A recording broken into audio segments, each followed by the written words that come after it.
So, manong, tapos na kamo sa quarter 1, subong matuon naman ta.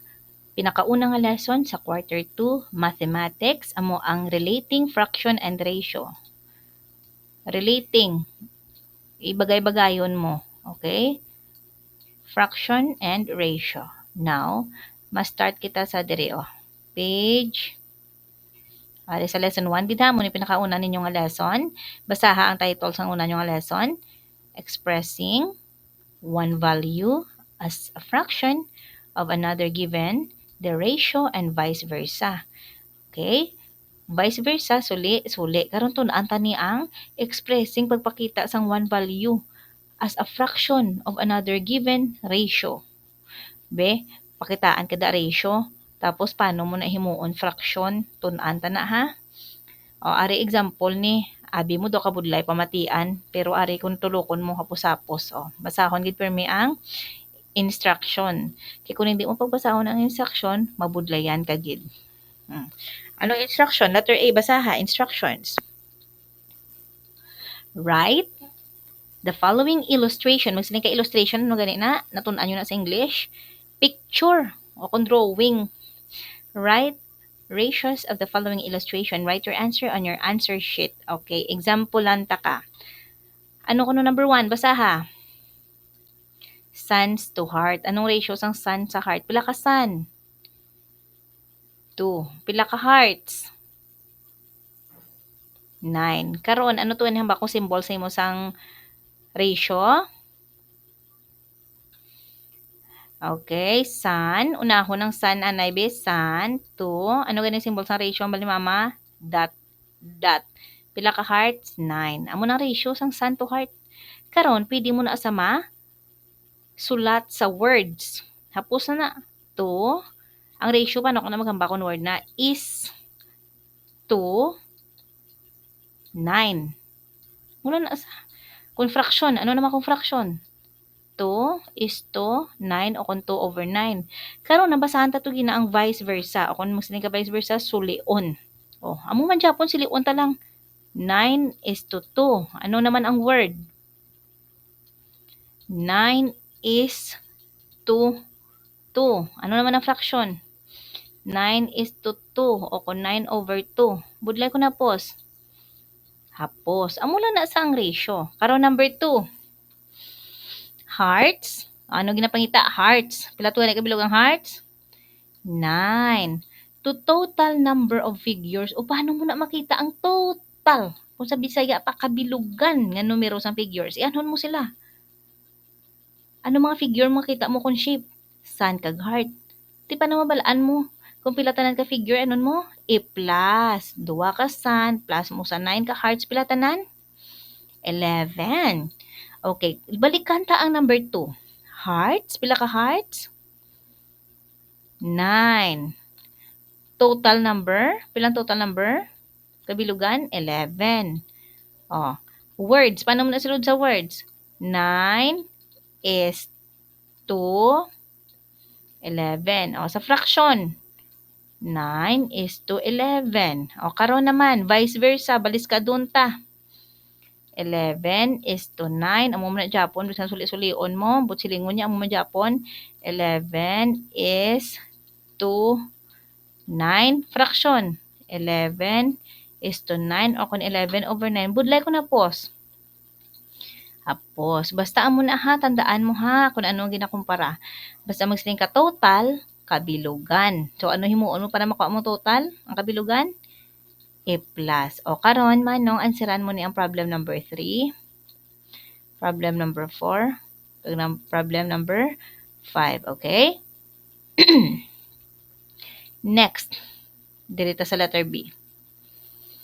Mapakita mo man ang ratio paagi sang mga drawing ni nga box na o. O karon, basaha letter B. The number of flowers in Lito's garden is represented as follows. Ano kuno ang mga bulak sa garden ni Lito? Gumamela. Ano pa gid? Orchid. Pila ka gumamela? 1, 2, 3, 4, 5. 5 ka gumamela. Pila ka orchids? 1, 2, 3, 4, 5, 6, 7. O, isulat mo para klaro. O, instruction. Write ratios and questions that matches each ratio. Okay. Example, 7 is to 12. Ang question, what is the ratio of the number of orchids to the total number of flowers in the garden? Kay 7, ang una-una, anong 7 na? Orchid. Ang 12 na, ano ng 12? Total na kabilugan na nila. So, amo na ang pamangkot. Okay? Karon, ikaw mabutang ratio, kag ikaw man mahimo sang imo nga pamangkot, ikaw maestro. Oh, for example, are, si mama mahatag ratio. 5 is to 7. Amo nang sabat. Anong pamatsyag mong pamangkot? Anong pamangkot? What? Siyempre kung pamangkot ka, what una-una?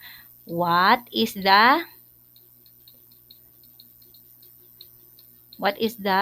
ratio? Ratio of ano? Of, ano na yung 5 ni? What is the ratio of gumamela? Gumamela. Ano na yung 7 ni? To the orchid. Okay? Question mark kay question. Oh. Amo na nakasimple. Ikaw gatag sa bat, ikaw man gubra pamangkot mo. Okay. Karon. Question ni mama. What is the ratio of the number of gumamela to the number of flowers in the garden? Gusto ko mabalaan ang ratio sang gumamela sa mga flowers, sa mga bulak sa garden. O, gumamela. Pila ka gumamela? 5. Pila ka tanan ang bulak sa garden? 5 ka gumamela kag 7 ka orchid. Pila tanan ka bulak sa garden? 12. So, ang ratio, 5 is to 12. O kon, 12 is to 5. Bisan suli-sulion mo man Japon. Ay, no. Hindi mo ni pagsulion kay gapamangkot. Tugali ang pamangkot. Tugali gumamela to the flowers. Okay? Okay. Kung amo na saya nga may pamangkot, gid nga specific, ano ang kadamuon sang orchid sa tanan nga bulak? O sulat mo da. Alright, now let's go naman sa next. Tapos na sa manong hindi na magpalibog. Ratio lang na. Oh, ariyo. Example, Raymond bought 3 avocado and 8 mangoes. Ang si Raymond, kuno ang migo mo to, nagbakal 3 ka avocado kag 8 ka mangoes. Gamiton mo kunong ratio kag fraction to compare the numbers of fruits that he bought. Intrahan ta lang ni fraction subong ha, hindi na puro ratio. Pila ka avocado kuno ginbakal ni Raymond? Pila? 3 ka avocado. Good. Pila kuno ka mango ang ginbakal ni Raymond? 8. Anong ratio sa avocado sa mango? Avocado sa mango is 3 is to 8. Kag siling, pwede ta na sa masulat sa fraction. Pareho sa nambot silingon. 3 is to 8. Okay? Amo ni sa babaw ang first ratio, kaya sa babaw mo siya una, first ratio. Kag sa dalom, second ratio. Amo na kasimple. Okay? Budlay ko na pause. Okay, so, hapos lang. Ari pa ansiran ko mo kaya pusapos lang ni. Ari mga example, manabis kan ano pa na isulat mo, inchindihon mo lang gid na.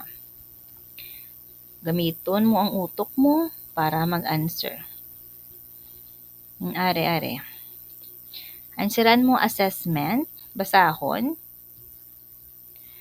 kag isulat lang i-circulan ang correct nga answer. Kagari ang siran mo niyo, isulat mo gini, the length of a rectangle is 5 times as long as its width. O, isulat mo gini huma. Assessment lang kag additional activities imo ansiran.